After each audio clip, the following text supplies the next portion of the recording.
Mr. Keith Brownell. Keith is a prairie boy raised in southern Alberta and refined here in Manitoba, marrying into a farming family. Winnipeg has been his home base since 1997. After a stint in southern Ontario, Keith has a degree in economic from the University of Calgary and an MBA from University of Manitoba. Keith started working directly in the Western Canadian grain industry in 2010 with responsibilities including grain pricing derivatives, managing a grain marketing advisory business, and landing a grain orienting team. Keith has joined Viterra early in 2021 and is currently the manager of country grain marketing. I'd like to invite Keith on the stage and begin this session, please. If you guys can give me a round of applause for him. Thank you. Thank you very much. All right, Keith Brownell is my name, and I wanted to thank, first of all of you for being here today. I wanted to thank my colleagues for being here. I also want to thank the organizers for this event. Ag Days is a massive, massive undertaking, and whether it's Kristen Phillips or the volunteers or others, I just wanted to say thank you for the opportunity and thank you for the hard work. Also want to thank the sponsors of this theater, FCC. Without that, this wouldn't be taking place. So, without further ado, all right, oh, there we go. So why am I here today? I'm here today because my purpose is to share some of my unique experiences to help you with an area that on many grain farms, producers struggle with. And so in the introduction you heard, I've got an economics degree, I've got an MBA, I'm married into a farm family. That's my father-in-law, Armin, there. He was a heck of a farmer before he retired. He still helps me do crop tours and image map and stuff like that to sort of assess the crop. But anyways, I love doing this. I think I have a unique experience because of all the different aspects of grain marketing I've been involved with, and I believe that I can help you. It's my passion, it's my purpose, and I'm going to keep doing it as long as I'm able. So I started off by explaining to you why am I here. I view it's very, very important to understand why you do something in order to be at your best. And so one of the people that I read and I'm inspired by is an author by the name of Simon Sinek. And he always starts with why. And so, you know, my career changed when I started thinking about what did I want to accomplish? Why do I do things? I don't know how many of you ask yourself this question, but why do you farm? Many of you are in a position right now where your farms are worth significant money. Your equipment, if you were to sell it, you could do anything that you want to, yet you continue to farm. Why do you farm? It's a really important question to ask yourself, and I'm going to come back to this theme a few times because it'll really help you with some of these grain marketing decisions that we all have some challenges with. All right, so most producers strive to grow an optimal crop. To do so, you've got many thoughtful, rational, and optimistic decisions. As a group, farmers tend to be more optimistic than other trades throughout society. You know, our carpenters as optimistic, or lawyers as optimistic, our teachers as optimistic, maybe teachers are. But farmers, by your nature, you have to be optimistic. Yet when you're growing a crop, you're also pretty deliberate with those decisions. You know, what's my rotation going to be? What kind of crops does my soil grow best? Which varieties am I going to select this year based on trials that I've witnessed myself in the area or studies I've read? Where do I get economic advice? Do I pay a third-party person for it, et cetera, et cetera? All of these are very deliberate decisions. And so when your optimal plan to grow a crop fails, and sometimes it does, you feel bad. You're like, oh, shoot, that didn't work out. I'm disappointed. I put everything into that crop. It didn't work out. But you typically have got insurance. You know, you've got other crops that hopefully grew, and you've also likely got another year of farming. And so most of us can move beyond one bad crop because we've approached it from a rational perspective. Now, when it comes to grain marketing, And I've seen a lot of really bad grain marketing plans. I've seen a lot of bad grain marketing decisions, but I've also seen some really good ones. And the good ones depend on thoughtful and sensibly optimistic decisions. Ideally, you've got some pessimism in your grain marketing. One of the people that I read when it comes to how do I manage my money is an author by the name of Morgan Housel. And himself and other sort of thinkers on investing money say, you know what? You save like a pessimist and you invest as an optimist. Because you're farmers, by default, you're optimistic, so it's hard for you to be pessimistic. But you know what? What I'm going to say is try to be sensible with your optimism. Healthy grain marketing plans, they come from understanding your costs, whether it's your variable costs, your overhead costs. You tend to get ahead of your cash flow needs. You sell when, ahead of the time, as opposed to then getting involved with how am I going to sell it, I need the cash, et cetera, et cetera. You also have plans for your unique inventory and logistics challenges on your farm.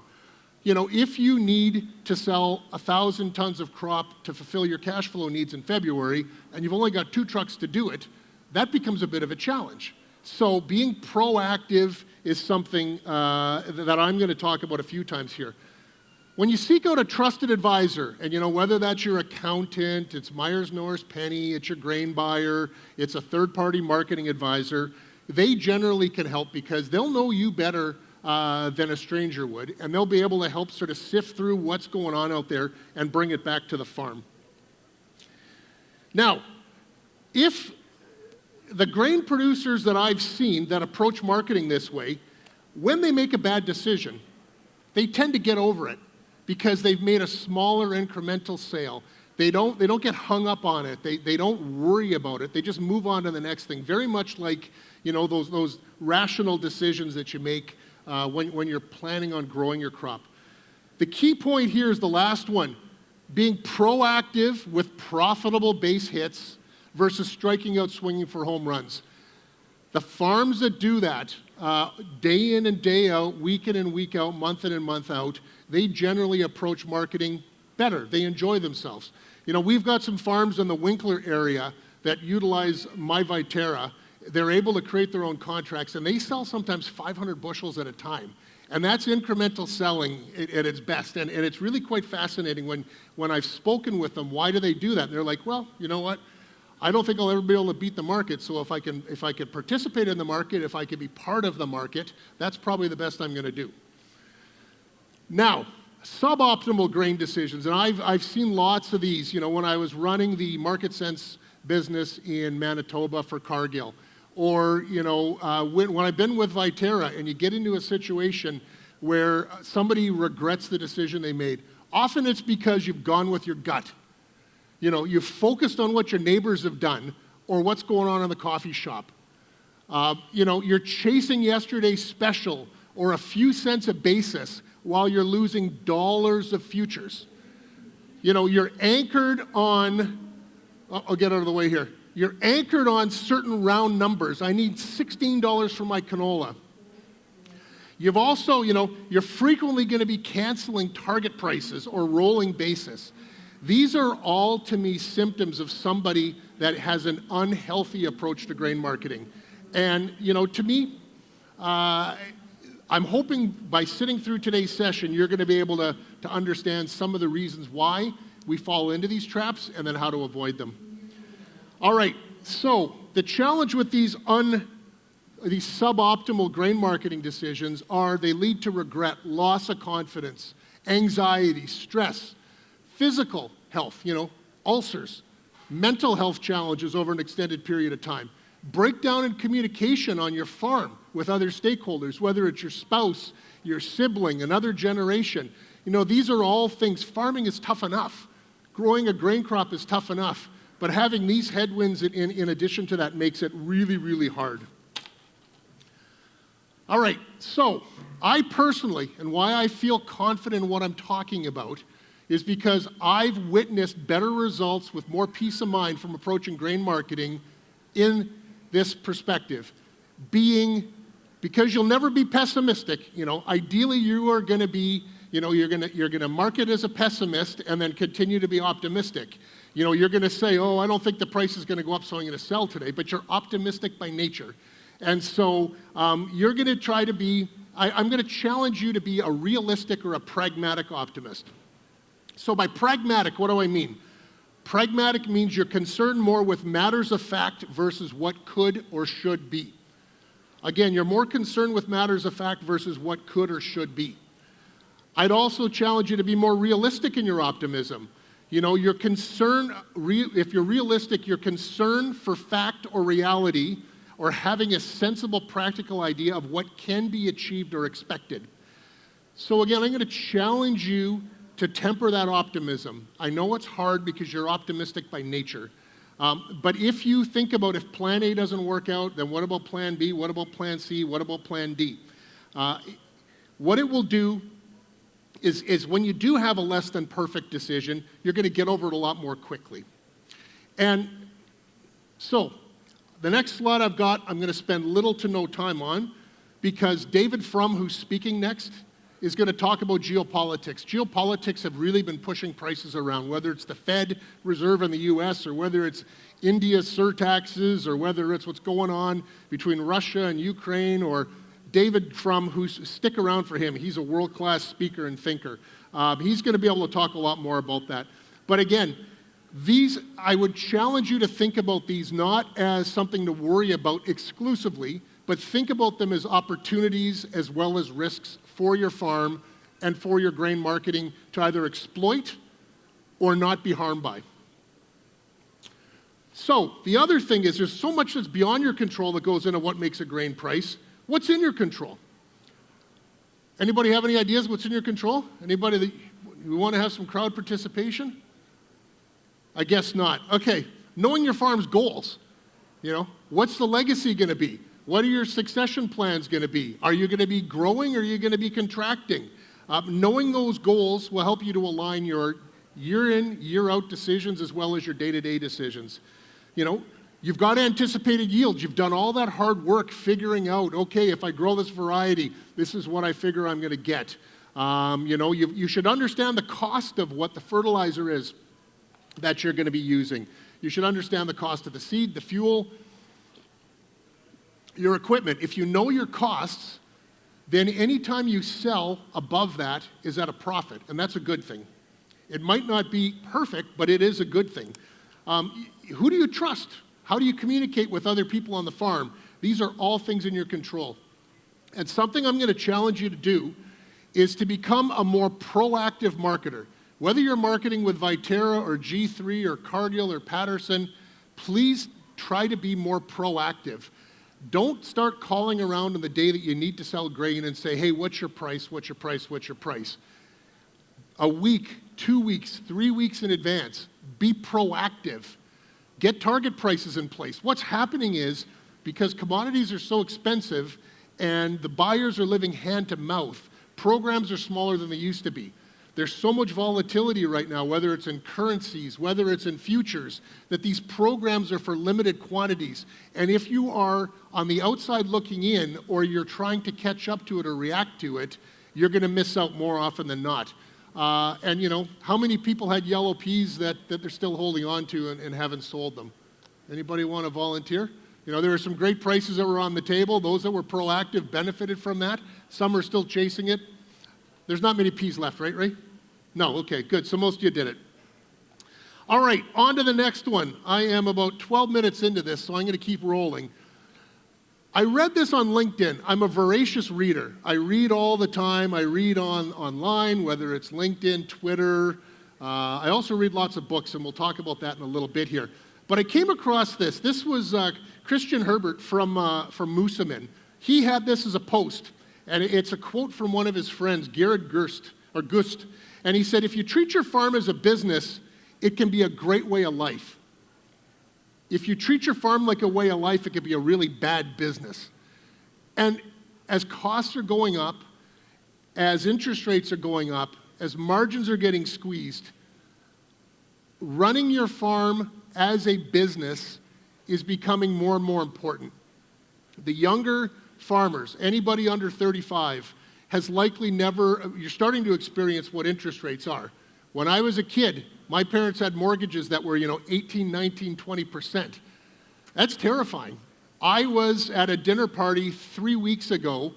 A young surgeon who was in from Nova Scotia, he's working at the hip and knee replacement in Winnipeg.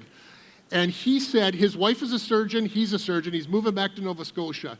He said they've got $500,000 in student loans, and the interest rate that they're paying, the monthly payments, they never, ever, ever would have got themselves into those student loans had they understood what the impact that was going to be on them going forward. These are both surgeons. They're making huge money, and he admitted that himself.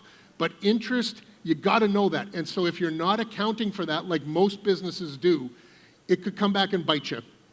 This happened to me. I sold software before I came into the Western Canadian grain industry. I traveled the world selling software with, Warburton's was a customer of ours. I sold software in South America, Latin America, all over the US. Simplot was another customer of ours, all over the UK and Europe. And one of the things, when it was a startup, we spent towards what our goals were as opposed to being able to cover our costs.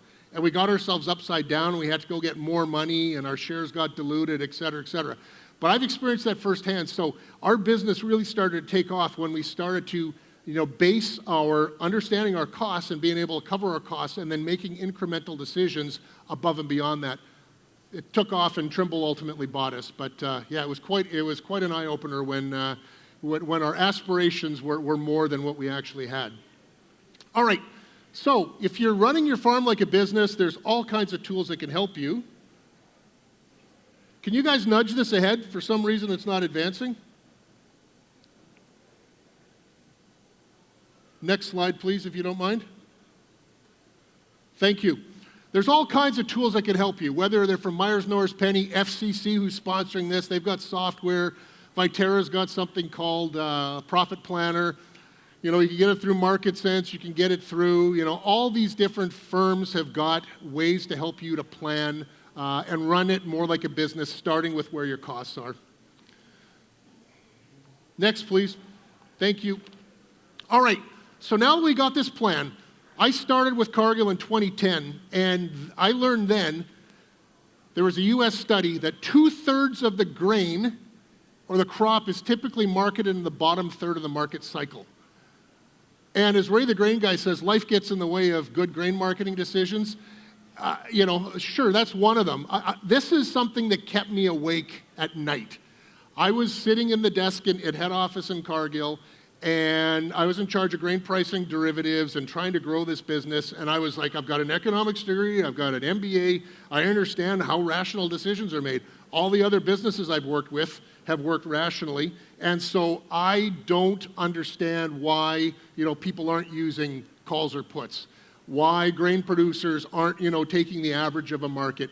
And so this question and this dilemma kept me awake at night in 2010 and 2011. Can I get the next slide, please? So grain marketing plans fail, thank you, because grain marketing isn't rational. All sort of financial decisions are emotional. And so, when I invest my money, I'm emotional about it. Heck, if I drive by a gas station in the morning and I'm like, I'll fill up later, and the price goes up 15 cents, I'm emotional about that. Does it impact my bottom line? Probably not. But again, we're emotional when it comes to spending money, or making money for that matter. And so, grain marketing plans, the best ones, can also fail if you're too emotional about it. And so, why is this? Our brains, humans have been around for tens of thousands of years.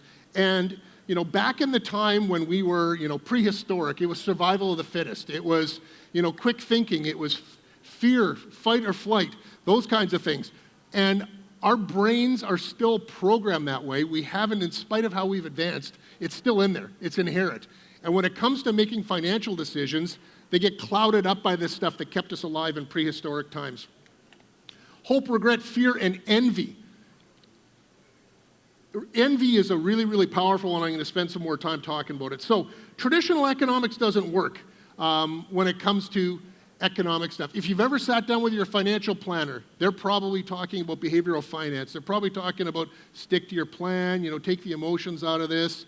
They're talking about all that kind of stuff. I'm trying to get you to think about your grain marketing the same way. Financial planners have been doing this for decades. We haven't been doing it a good enough job, and so I'm hoping by introducing this concept, our conversation continues and we start to talk more and more about this. All right. There we go, perfect. So along in 2011 came this book it was a paradigm shift. It was eye-opening for me. It blew my mind away, called Thinking Fast and Slow. And the author is a psychologist who won the Nobel Prize in economics for this work. This was a watershed work. And it basically introduced the concept of behavioral finance and behavioral economics, as opposed to just economic theory being based on rational decisions. Irrational decisions came into it thanks to these psychologists. We're all governed by rules of thumb, or heuristics as they're called. They're simple, they're efficient, they get us through the day. Friend or foe. How do you speak? How do you listen? These are things that just happen automatically. They talk about it in this. And so these rules work really, really well in most circumstances, but they can really turn out to be traps or cognitive biases in how we think if we don't pay attention to them. So, again, in the 80s, I studied economics. In the 90s, I did my MBA and did a lot of finance. All this stuff was rational. So you can imagine somebody in the midpoint of my career or the end stage of my career going, holy cow, if I'm going to be effective, I've got to do something different. So I started to do a deep, deep dive into psychology. And that's what I'm going to talk about now. This book was really that sort of trigger for me. Now, it's a hard book to read. Even the audiobook is hard. I love this book, and I'm challenged to get through it. I fall asleep reading it. But there are some more approachable ways to do it. Michael Lewis. Anybody that knows Michael Lewis? He did Moneyball. He did, what's the other one? I've got the notes down here. He also did The Big Short. He's a great author, Michael Lewis. So he took these two guys, Amos and Danny. This is them over on the bottom right of that picture. That's from the New Yorker magazine. The Atlantic magazine, who David Frum writes for, they also did a big article on this. These are far more approachable resources. And one of my colleagues, Walker Morrison, is actually reading The Undoing Project right now. And so if you're interested in this subject, I would start here versus going straight to Thinking Fast and Slow. All right, so in that book, they talk about two different systems. I wish they would have come up with a more elegant sort of theory, but there's System 1 and System 2. System 2 is what you use most often on your farm. It's deliberate. It's critical thinking. It's, you pause, you think it through, you mull it over, you discuss it with people. That's how most decisions are made on your farm. It's conscious. We document things. It is so, a System 1 as an example would be, what's 2 plus 2? Right? 4. What's 4? Okay, and some of you, if I say 881.4 bushels of canola, how many tons is that? Maureen? I'll leave you be, it's 20. Our System 2 would answer the question of, how many milliliters of fluid do you need to add into 300 liters if you have a ratio 1 to 16? We can all do that, but you just can't, it's not on the top of your mind unless you've done it 100 times. So it's more and more deliberate. Now, System 1, on the other hand, this is where the fight and the flight, this is the stuff that kept us alive in prehistoric times. This is our rapid assessment. Should I be paying attention to this guy or not? Should I be looking at my phone? Is this guy talking about stuff that's worthwhile? Is he making me uncomfortable, making me nervous? This is going on subconsciously constantly. We're assessing our environment. I'm assessing the environment. Am I happy with the size of the group here? Am I nervous still? All that kind of stuff. It's going on, and we try to repress it. This has been hard-coded in us for tens of thousands of years. So, again, nobody's at fault. It's there. We can't help it. So I'm trying to make you aware of it because that's a real essential part. So here, this is interactive. Hockey stick and a puck for your child or your grandchild costs $110. The stick costs $100 more than the puck. How much does the puck cost? Who says 10? Put your hands up. Come on. Give me a little bit. Put your hands up. Okay. Who thinks it's a different value? Put your hand up. Okay, what is it? What is it? How much is the puck? The stick is 100. $5, you're right. So you've read this before probably. If you do the math, our brain system one jumps to, it's got to be $10. But if you do the math, here it is. A hockey stick and a puck cost 110 together. The stick costs 100 more than the puck. If the puck's 5, then it's 105, which gives you 110. So this system one, here's a simple example of how it plays tricks on us. And yet most people make their key decisions of how to turn their hard work and their crop into money.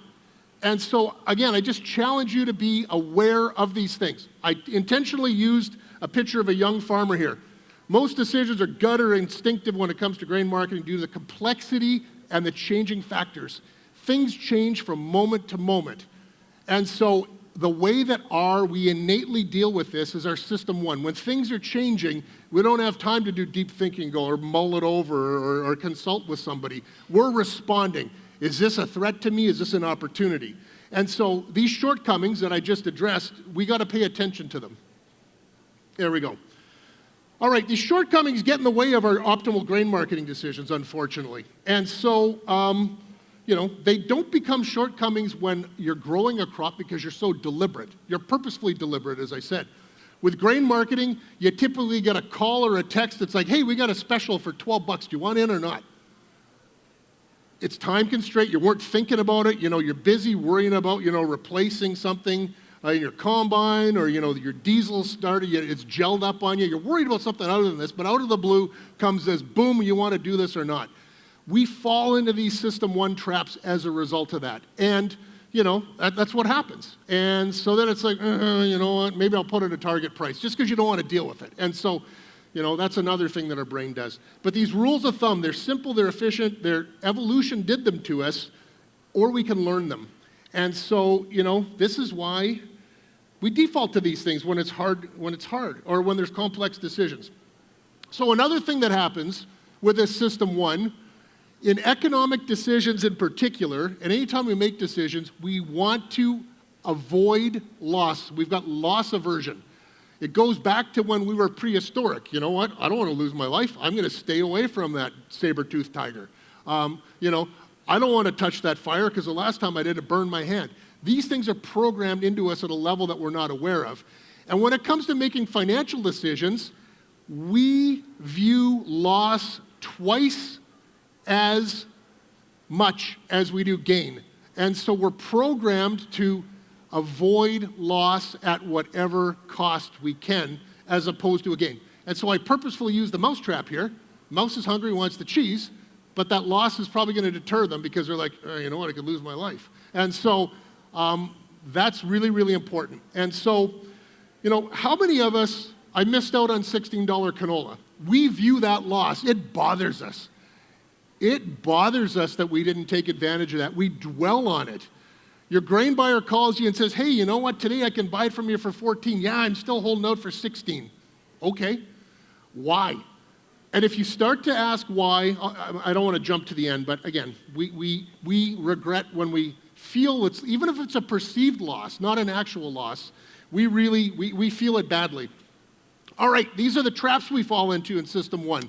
Our biases, we're overconfident. And what does overconfidence mean? This is the worst trap of all. We tend to overestimate our knowledge on a subject. Or, we will, this gives us the courage. Overconfidence is what got us out of prehistoric times. We had to be overconfident. And so it's there. But when it comes to grain marketing, it gets in the way. And so, ironically, the more you know about this or any subject, the less confidence you have. And so, when people come up to me and they're like, Keith, what do you think is going to happen to the market? Well, I've thought long and hard about what's going to happen to the price of canola. I can't just give an answer because I need to be deliberate, because I need to talk about the pros and cons. I overthink it. And so my confidence in what I'm saying to you is lower because I spend a lot of time thinking about this. And so that's just the way it is. Recency bias. We all sort of are like, hey, you know what? We put too much into what has recently happened.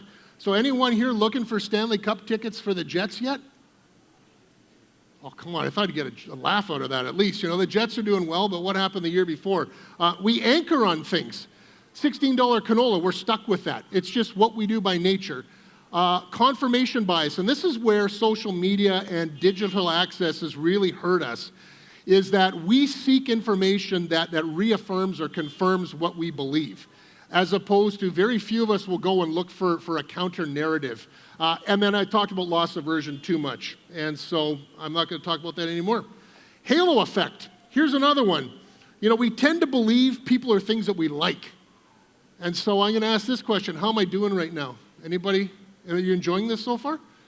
Yeah? You believe in what I'm saying? If I'm likable, you're probably going to believe it more so than if you don't find me friendly or self-effacing or whatever it might be. Commitment bias.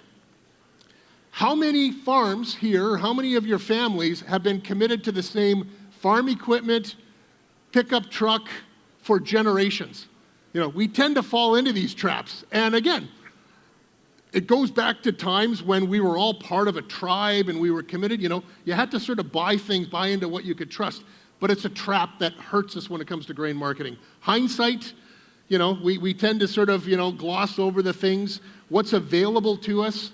You know, the reason why more people than not picked $10 when I put up the hockey stick and puck example was because I primed that. I said tens of thousands of years on the slide before, and marketers do that stuff all the time.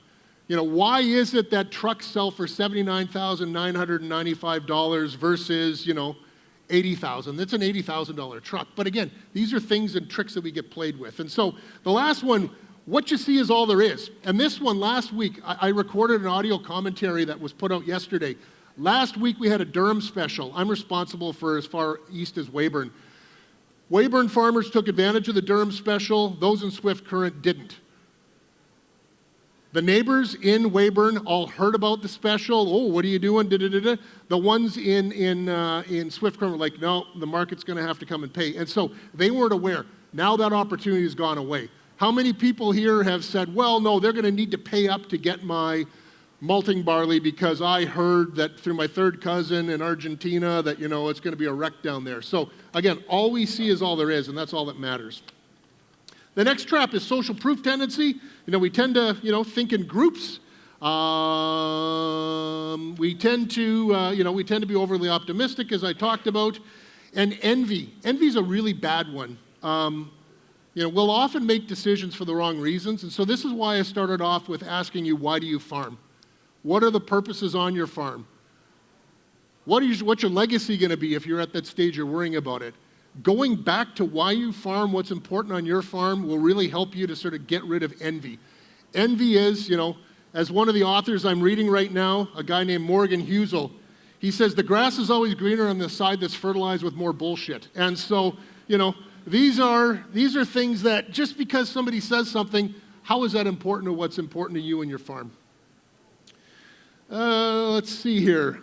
We all believe that we have got more skill than we actually do, and we confuse luck and skill. How much time? 10 minutes? 15 minutes? 10? 5 minutes each. Oh, I'm already past? Oh, 10 minutes and 5 for the questions. Okay, so I got 15 minutes. We'll see if we get to questions. All right. Illusion of skill versus luck.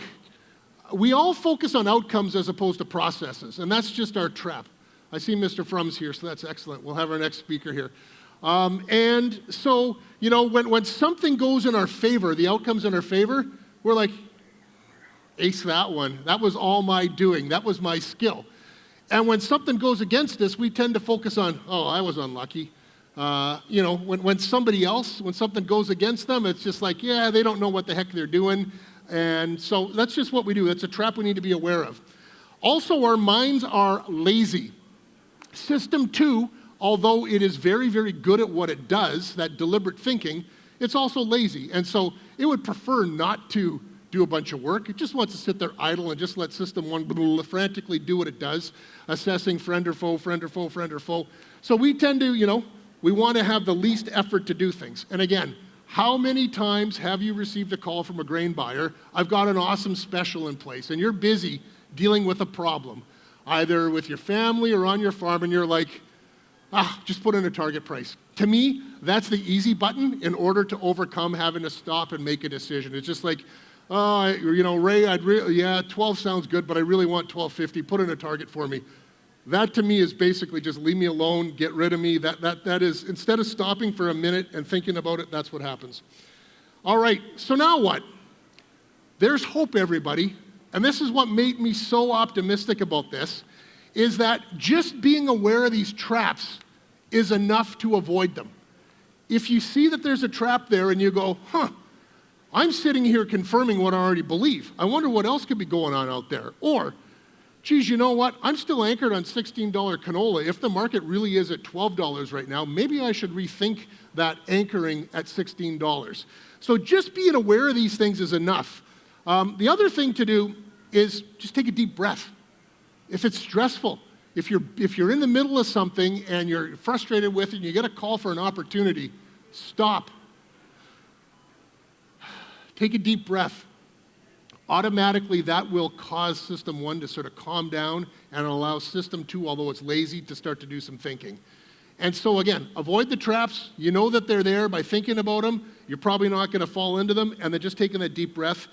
And then the other one, if you're really starting, another key thing to do is think about how this is going to impact the purpose of why you farm or what your farm's goals are. Is making a good decision here going to make or break my legacy? Is making a good decision here going to get me further towards what my goals are? And then you're starting to engage that deeper thinking, which then you'll come up with a rational decision. You'll go, well, my cost of production and my yield, and I got cash flow needs, and this is what my capabilities are. Yeah, you know what? I'm going to sell 2 truckloads based on that. That's what tends to happen when we just pause or we think about why we're doing things. Now, again, as I mentioned before, envy is a really, really powerful bad thing. And so think about your operation as opposed to somebody else's. All right, so now that we're all aware of this, and I've got 5, maybe 10 minutes left, I'm going to talk about another really key thing. Once you've made a decision, how are you going to communicate this with other stakeholders on your farm? Because they also approach monetary decisions just like this. They're going to have their own opinions. They might second guess your decision to do things. What's their preferred approach? So in businesses, whenever there's a project, you tend to have something called a RASCI model. It improves decision-making as well as communication. So, who's responsible for the task? Who's accountable for it?